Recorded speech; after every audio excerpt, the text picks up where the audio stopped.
Salut, sunt Anonim cu episodul 2 din Minecraft și astăzi o să vă arăt cum să faceți un server de Minecraft. Deschideți Minecraft-ul.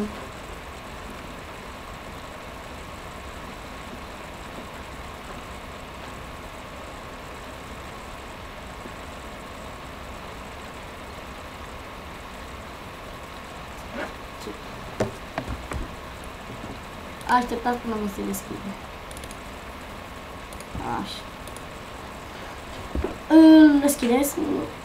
Eu am versiunea 1.4.4. Dacă nu mă credeți, uitați-mă.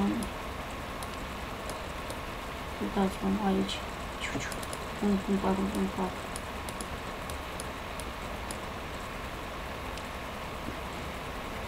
Și puteți să faceți în două feluri. Vă văd ce spune de creativ.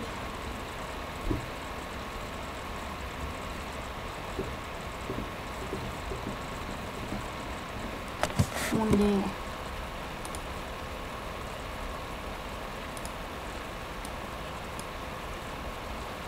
Unde?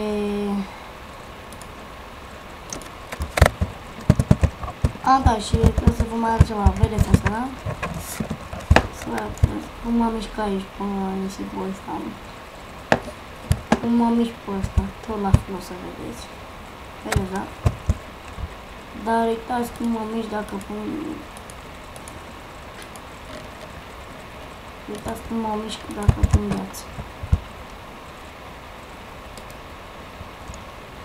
Doar aici, uitați. Vedeți, da?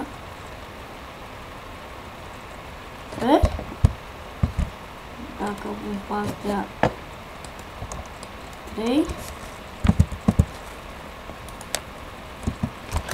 Dacă pun pe astea 3, dați aici cum se merge, cât de repede.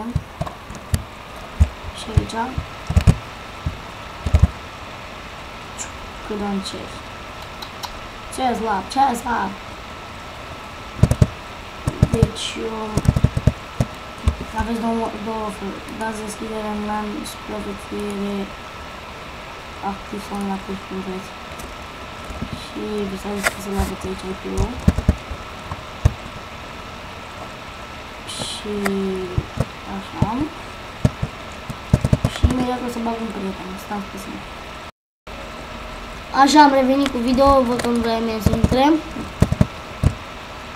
Și să vă arăt, deci asta e prima variantă, dacă nu vă merge asta e. Și a doua variantă este să vă descărcați Hamaki și după ce v-ați descărcat Hamaki, vă descărcați Minecraft, intrați pe Minecraft și vă descărcați Minecraft server.exe, iar apoi gata. Vă duceți, vi-l deschideți Minecraft serverul exe, după ce vi s-au încărcat toate chestiile alea, intrați în server proprietize, nu la nimic decât la server IP, băgați IP-ul de la Hamaki și după aia vă faceți vă creați o lume, un network, zic eu, pe Hamaki și gata. Dar ca să înțelegeți mai bine, uitați-vă pe Google cum să vă creați server de Minecraft cu Hamaki. Acesta a fost videoclipul meu, sper că v-a plăcut. În următoarele videoclipuri o să vă arăt diferite chestii. Acesta a fost videoul, la revedere!